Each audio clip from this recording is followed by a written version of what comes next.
let's rewind, if you will, to said matchup. Okay. Now, it was already impressive enough that Celis beat one Harvester of Sorrow earlier that night. Yeah, this was an 8-man tournament. Really? To crown the world champion, even though Ryan Rage was the champion. Very, very bizarre decision to hold a tournament for a title that is held by someone. Now, are you still going to stand by this, that Brian Celis beat Ryan Rage fair and square? Why do you disagree?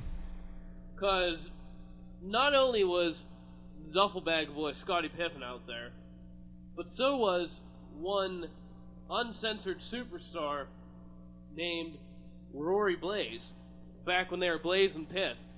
Blaze throws salt into Ryan Rage's eyes, and then the real price of admission delivers a Canadian Tornado DDT onto the franchise, and then picks up the win.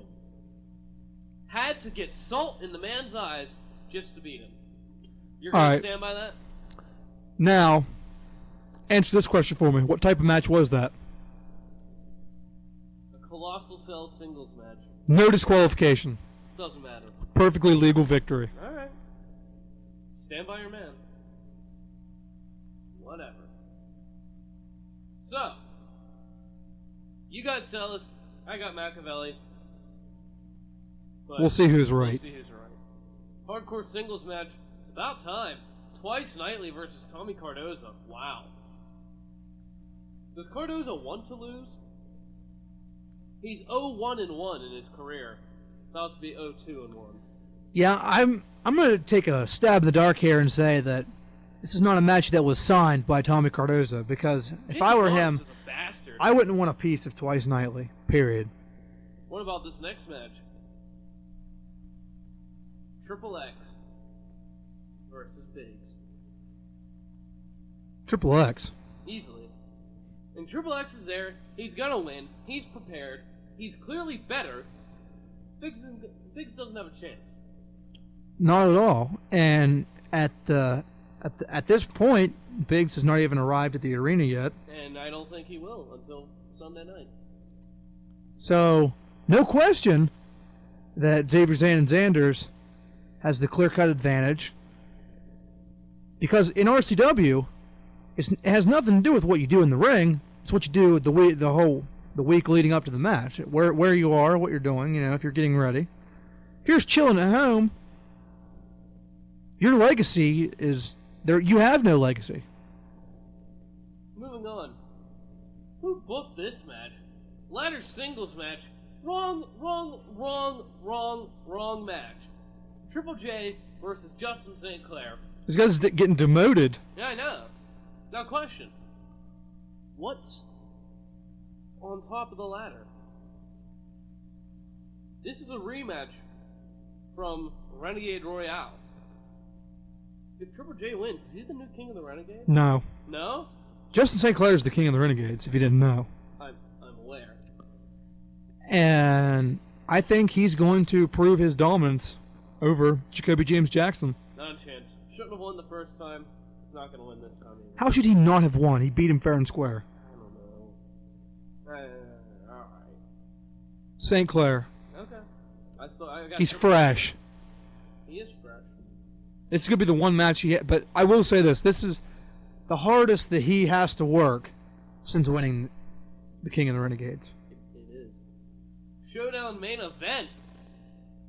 Jake Slade versus our uncensored champion here and there, Rory Blaze.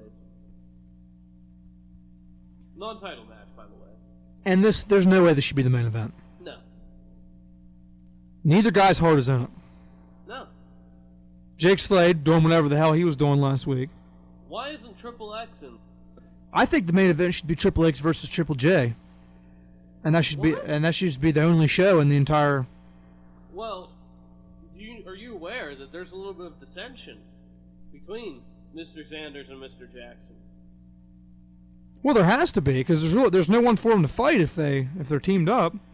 I mean, because Triple J is a little shitty about Triple X beating him for the the North American title with Kelly's help. Yeah, I think if it would have been a fair victory, it wouldn't have mattered. Taking control of things in RCW. And Triple X he's on a bit of a power trip right now. A little bit. And he's kind of starting to become more of a me than an us. And notice that I did each one 3 times because they're the triple threat. Oh, I get it. You know what really grinds my gears? What's that?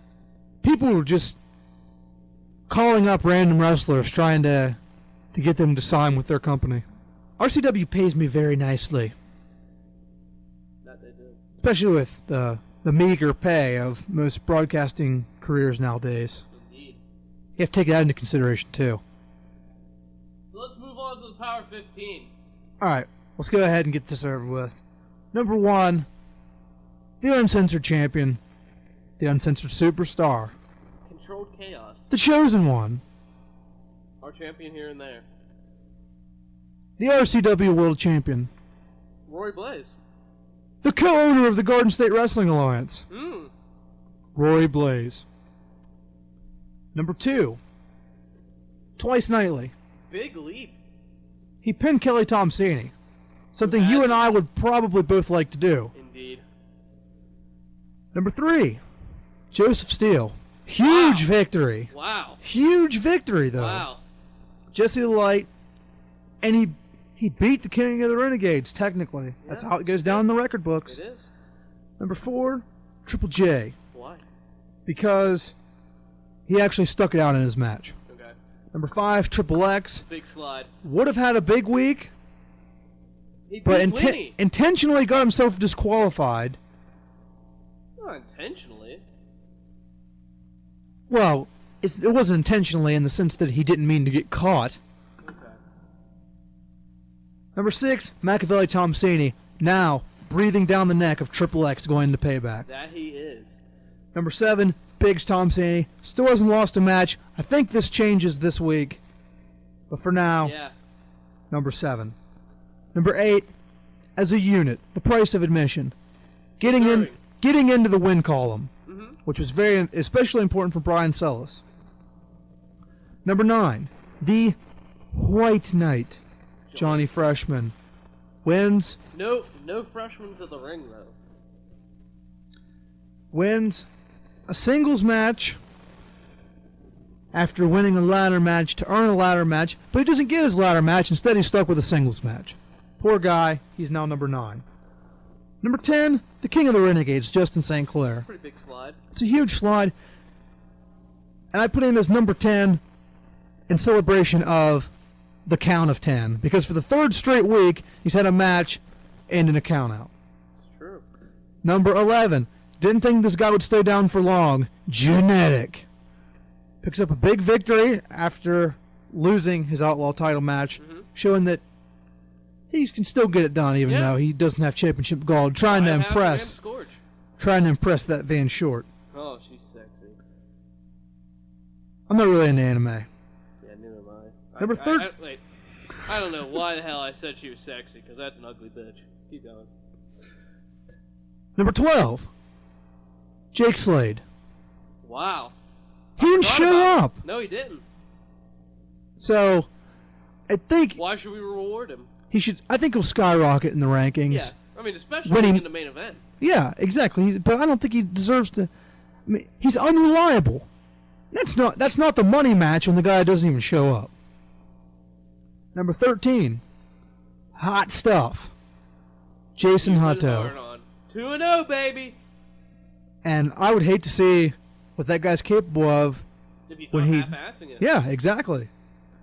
Number 14, Psycho McCullough. 3rd-degree burns and all. He won a match burnt. Yeah. And I'm not talking about scorch. I mean, Genetic burned the man. So congratulations to McCullough. And rounding out the Renegade Radio Top 15, Triple S, sensational Sean Stevens. 2-0. And I think we get Cardoza out of there, we get Jake Slade out of there, we have ourselves a hell of a triple threat. That we would. Well, for Steve Glunt, I'm Jacob Tomer. We'll be back next week for more greatness on Renegade Radio. Thanks for listening, everybody.